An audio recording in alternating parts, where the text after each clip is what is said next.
all that celebrations are magnificent, at the heart of the pageantry is a simple message: service. For years, Prince William carefully guarded his emotions behind the walls of royal duty. But during one astonishing moment, something changed. Witnesses watched in stunned silence as the future king delivered a deeply personal speech that shattered decades of royal restraint. What began as a routine appearance quickly transformed into an emotional revelation about Princess Catherine, one that left royal observers speechless and sparked urgent questions about what had been happening behind palace doors. Before we go deeper into what this really means for the royal family, make sure to subscribe so you don't miss a single update. William arrived carrying the weight of expectation, surrounded by the kind of careful silence that often follows the royal family when the world is watching too closely. For days, whispers had grown louder around Catherine, around her absence, around the pressure she had quietly endured while still standing as one of the monarchy's most trusted figures. Everyone expected William to speak with polished control. A few measured words, a tribute to duty, a safe message wrapped in royal discipline. But from the first line, something felt different. His voice did not carry the usual distance of protocol. It carried strain, it carried memory. And then, instead of praising the institution, he began speaking about Catherine. Not as a title, not as a symbol, but as the woman who had given more than most would ever know. The room tightened. Royal observers noticed it instantly. Senior insiders reportedly exchanged uneasy glances, as if William had stepped beyond the invisible boundary the palace usually protects. He spoke of sacrifice, of strength, of the quiet cost behind public grace. And with every sentence, the perfect royal image began to crack, revealing something far more human beneath it. Catherine, he suggested, had carried burdens in silence, shielding others while absorbing the storm herself. She had stood firm when scrutiny became cruel, when duty demanded calm, and when private pain had to be hidden behind loyalty. For those listening, it no longer felt like a speech. It felt like a confession wrapped in royal language. William was not merely honoring his wife. He was warning the world that her story had been misunderstood, underestimated, perhaps even deliberately unseen. The shock spread quickly because his words hinted at struggles still untold, sacrifices still unnamed, and a private chapter the palace had never dared to explain. But the emotional speech was only the beginning, because once William opened the door to Catherine's hidden sacrifices, a much larger and more heartbreaking story began to emerge. Behind the flawless public image stood a reality few ever saw. While the world admired Catherine's elegance and composure, insiders claim she was quietly carrying pressures that would overwhelm most people. As William continued his rare public tribute, he revealed glimpses of a woman who repeatedly placed the monarchy, her family, and her responsibilities ahead of herself, often at a tremendous personal cost. For Catherine, the journey had never been only about tiaras, titles, and applause. It had begun as a private life suddenly pulled into the unforgiving machinery of royal expectation, where every gesture was studied, every silence was questioned, and every mistake could be turned into a headline. William's words seemed to strip away the polished surface and reveal the cost of that transformation. Catherine had entered the royal world as a woman in love, but she slowly became something much heavier, a future queen expected to carry tradition, calm a restless public, protect her children, support her husband, and never allow exhaustion to show. That was the sacrifice William appeared determined to expose. He suggested that Catherine had repeatedly chosen duty over comfort, restraint over reaction, and loyalty over personal freedom. When criticism sharpened, she did not strike back. When rumors circled, she did not feed them. When the monarchy needed steadiness, she became the steady one. And that, royal observers began to understand, was not weakness. It was control earned through suffering. Behind William's tribute was the image of a woman who had quietly set aside pieces of herself so the institution could survive another storm. Personal ambitions faded into the background.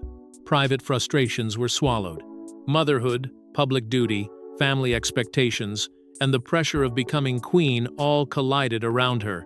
Yet Catherine kept moving forward, as if the burden weighed nothing at all. That was what made William's tone so powerful.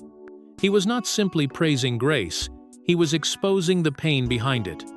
Insiders began describing Catherine as the monarchy's stabilizing force, the one who softened William's hardest days and strengthened the family when internal tensions threatened to pull it apart. But every stabilizing force pays a price. Every quiet protector eventually reaches a moment when silence becomes too heavy. And through William's rare emotional words, the public finally sensed that Catherine's calm had never been effortless. It had been a shield held up for William, for their children, and for a crown that often demanded more than it gave back. Yet the deeper William went into Catherine's sacrifices, the more it became clear that some of her greatest battles had unfolded far away from cameras and public applause. Royal life appears glamorous from the outside, but William's remarks suggested a far darker reality behind palace walls. His words painted a picture of private struggles, emotional burdens, and moments of uncertainty that the public never witnessed. Suddenly, royal observers began questioning how much Catherine had quietly endured while maintaining the calm, confident image expected of a future queen. The more William spoke, the more his tribute began to feel like a carefully unlocked door into a world the palace had fought to keep sealed. He did not need to name every crisis. He did not need to expose every private wound. The weight was already there, hidden between his sentences, carried in the way he described Catherine as someone who stood firm when everything around them felt uncertain. That single idea changed the entire meaning of her public image. Her composure was no longer just elegance, it was survival. Her silence was no longer just discipline, it was protection. Insiders began to look back at difficult periods with fresh eyes, wondering how often Catherine had absorbed turmoil so William could keep moving, how often she had steadied the family while carrying fears of her own. There were moments, William suggested, when the pressure did not come from one direction, but from everywhere at once. Public expectation, private concern, family tension, and the endless demand that a future queen must never appear shaken. Yet Catherine reportedly became the person who held the line. She shielded her children from noise. They were too young to understand. She gave William calm when his own world felt heavy. She kept the image of unity alive when cracks might have widened into something far more damaging. And that is where the emotional force of William's speech deepened. He was not simply saying Catherine had been strong. He was admitting that her strength had been tested again and again in places the public could not see. Royal commentators quickly began revisiting past moments once dismissed as routine appearances or quiet absences, and suddenly they seemed loaded with new meaning. Had Catherine been carrying more than anyone knew? Had the monarchy leaned on her more heavily than it ever admitted? The unanswered questions became part of the shock, because behind every polished royal statement, there may have been a private battle. Behind every calm smile, a decision to protect the family instead of herself. And behind William's rare emotion, there was the unmistakable sound of a husband finally acknowledging that the woman beside him had not simply supported the crown, she had protected it from collapse. As shocking as these hidden struggles seemed, William's next revelation would shift attention from Catherine's burdens to the sacrifices she made specifically for him. Then came the moment nobody saw coming. The future king stopped speaking about royal duty and started speaking as a husband. What followed was one of the most personal public acknowledgments of Catherine ever heard from William. His voice reportedly carried an emotion rarely displayed in royal life, transforming the speech into something far more powerful than anyone expected. In that instant, the speech crossed a line the palace rarely allows. It was no longer about protocol, legacy, or the crown's polished language. It became about two people who had survived storms together while the world only saw the surface.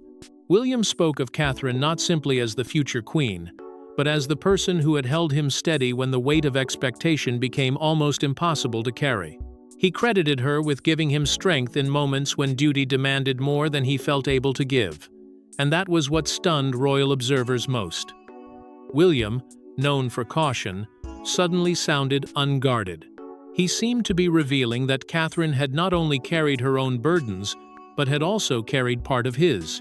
During private crises, during family strain, during years when pressure built behind every carefully chosen public word, Catherine had allegedly remained his foundation. She listened when others judged. She steadied him when the path ahead felt uncertain. She gave him loyalty without asking for applause. And as he described that devotion, the atmosphere shifted from admiration to something deeper recognition. The audience understood they were hearing a husband admit a debt he could never fully repay. Royal experts quickly seized on the moment, calling it unusually intimate, almost unprecedented in its emotional honesty. Because William was not just praising Catherine's public service, he was acknowledging private sacrifices known only to those closest to them, sacrifices made in silence, without ceremony, without the protection of public sympathy. The more he spoke, the more one question haunted the room. How much had Catherine given up so William could keep standing tall? The answer seemed to hang in every pause. She had been his calm in chaos, his shield in hostile seasons, and his quiet reminder that power means nothing without someone strong enough to keep you human. Media outlets instantly focused on this part of the speech, because it exposed the emotional core of the entire story. Catherine's sacrifice was not distant or symbolic. It was personal. It was woven into William's survival, his confidence, and his future as king. But while William's confession captured headlines, another question quickly emerged: why had he chosen this exact moment to reveal these feelings now? The speech itself was remarkable, but its timing may have been even more shocking. Royal observers immediately began searching for clues, convinced that William's emotional tribute carried a deeper message. Why break years of royal restraint now? Why reveal Catherine's sacrifices at this precise moment? And what was happening behind the scenes that the public wasn't being told? That question became the spark that turned admiration into suspicion. Because in royal life, timing is rarely accidental. Every word is weighed, every appearance is managed, and every emotional moment carries meaning far beyond the room where it happens. William knew this. The palace knew this. And yet he still chose to speak with unusual honesty, almost as if silence had finally become impossible. Analysts began dissecting his language, searching for hidden signals beneath the praise. Some believed the tribute had been carefully planned, a deliberate attempt to prepare the public for Catherine's larger role in the monarchy's future. Others suspected something more personal, more urgent, as though William had reached a breaking point after watching Catherine give everything while receiving only a fraction of the understanding she deserved. The mystery deepened because his words did not feel like ordinary gratitude. They felt like a warning wrapped in devotion. He was telling the world that Catherine's strength had come at a cost, and perhaps that cost had grown too heavy to keep hidden. Across royal media circles, speculation moved quickly. Was there tension behind palace walls? Had Catherine's sacrifices gone unrecognized for too long? Was William quietly correcting a narrative the palace had allowed to drift out of control? Public fascination intensified because the speech seemed to carry two meanings at once: a husband honoring his wife, and a future king sending a message to everyone who had underestimated her. That double meaning made the moment impossible to ignore. Headlines spread, commentators debated, and supporters began asking why Catherine's pain had only now been acknowledged so openly. The more people listened, the clearer it became that William had not simply spoken from the heart. He had shifted the royal conversation. He had placed Catherine at the center of the story, not as an accessory to power, but as the woman whose sacrifices may have protected it. And once that idea took hold, the palace could no longer control where the questions would lead. As theories multiplied, attention turned toward the people who knew Catherine best, and their reactions only deepened the mystery. Inside royal circles, the response was immediate.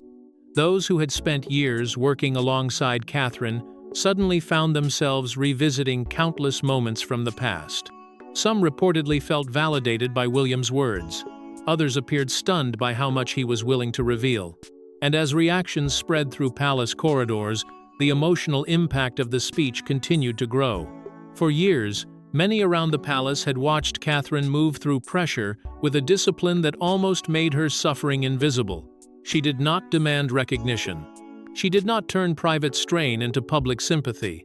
She simply carried on, and because she carried on so well, some had mistaken her endurance for ease. William's speech changed that. Suddenly, aides who had seen her arrive early, stay calm during tense periods, and absorb criticism without complaint, began seeing those memories differently. What once looked like quiet professionalism now looked like sacrifice. What once seemed like effortless grace now felt like a warning sign everyone had ignored. Senior figures reportedly began reassessing her place in the royal machine, not as a polished presence beside William, but as one of the forces keeping the institution steady when storms threatened to break through. The most powerful part was not that William praised her. It was that he made others remember. He forced the palace to confront the cost behind Catherine's loyalty. Conversations quietly spread among those who understood how carefully royal emotions are usually controlled, and many recognized that William had not spoken by accident. His words had opened a locked chamber of truth.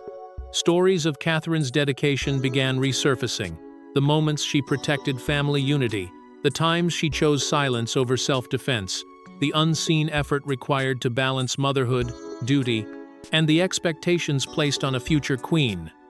Royal observers noted the unusual emotional reaction because the palace is not built for public vulnerability. It is built for control. But this time, control slipped. William's tribute had created something impossible to contain. Sympathy for Catherine grew stronger, admiration deepened, and even those who had once viewed her simply as composed began to understand the pain hidden beneath that composure. The speech became more than a personal tribute. It became a turning point, a moment when Catherine's quiet battles were pulled from the shadows and placed at the center of the royal conversation. Yet perhaps the most powerful reaction wasn't coming from the palace at all, it was coming from millions of people around the world. Within hours, William's words had spread across the globe. Millions watched clips of the speech, dissected every sentence, and shared emotional reactions of their own.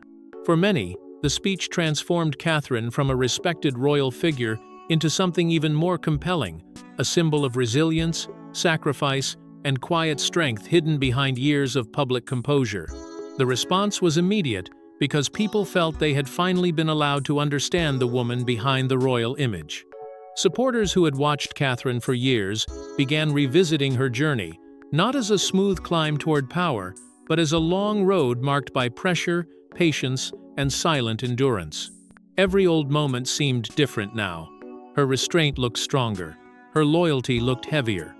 Her calm seemed less like perfection and more like courage. Across public discussions, one theme kept returning. Catherine had sacrificed without asking the world to notice, and William had finally made the world stop and listen. Messages of admiration poured in from people who connected with the human side of the story. The wife who stood beside her husband, the mother who protected her children, the future queen who carried expectations without turning pain into spectacle. William's vulnerability also changed how people saw him. For once, he did not appear only as the carefully controlled heir to the throne. He sounded like a man deeply aware of what his wife had given up for him, and that honesty struck millions with unexpected force. Royal commentators described the reaction as emotional, almost protective, as if the public suddenly wanted to shield Catherine from the very pressures she had spent years surviving. The speech became more than a headline. It became a shared moment of recognition. People were no longer discussing only royal duty. They were discussing sacrifice, marriage, loyalty, and the hidden cost of being strong for everyone else. That is why the story traveled so quickly. It was not just about a palace. It was about anyone who had ever carried pain quietly while the world expected them to keep smiling. And in Catherine, millions saw that quiet struggle reflected back with dignity. Yet beneath the praise and sympathy, another feeling began to rise: anticipation. Because William had opened a door that could not easily be closed, and the public now wanted to know what his final words would reveal about Catherine's future, their partnership, and the monarchy itself. But even as the public celebrated Catherine's strength, William's final message suggested that the story was far from over. As the applause faded and headlines spread around the world, one truth remained impossible to ignore. William's speech had changed something. It wasn't merely a tribute to Catherine, it felt like a declaration, a statement about the future of their partnership, the future of the monarchy, and the sacrifices that had shaped both. Yet hidden within his final words was a promise that left royal observers wondering what comes next. William's closing message carried the force of someone who was no longer willing to let Catherine's role be underestimated. He placed her at the heart of the monarchy's future, not as a quiet figure standing beside him, but as a powerful force whose loyalty, patience, and sacrifice had helped define the path ahead. Every word seemed to pull the story back to what she had given: her privacy, her ease, her freedom to live without constant judgment, and parts of herself that the public may never fully understand. But William also made something clear. Catherine's sacrifices had not weakened her. They had shaped her into one of the most important figures in the royal family's next chapter. The speech reshaped how people understood their marriage. It was no longer seen only as a polished royal partnership. It became a story of survival, trust, and emotional debt. William appeared to be telling the world that Catherine had not simply supported him through difficult years, she had helped prepare him for the burden of kingship. That recognition gave the moment its power. It suggested that the future of the crown would not be carried by William alone, but by the bond between them, tested through pressure and strengthened by sacrifice. Royal observers immediately began speculating about what this could mean. Was William preparing the public for Catherine's greater influence? Was he defending her from years of silent judgment? Or was he signaling that a new era was coming, one where her quiet strength would no longer remain hidden behind tradition? The final emotion of the speech was not sorrow alone. It was resolve. A message of loyalty, resilience, and duty rising from everything Catherine had endured. And as the world continued to discuss every sentence, one haunting thought remained. If William had revealed this much in one rare emotional moment, what truths were still left unspoken? And if William's extraordinary speech revealed only a fraction of Catherine's sacrifices, then the full story behind her journey may be even more astonishing than anyone has yet imagined. Thanks for watching. Please don't forget to like and subscribe, and we will see you in next one.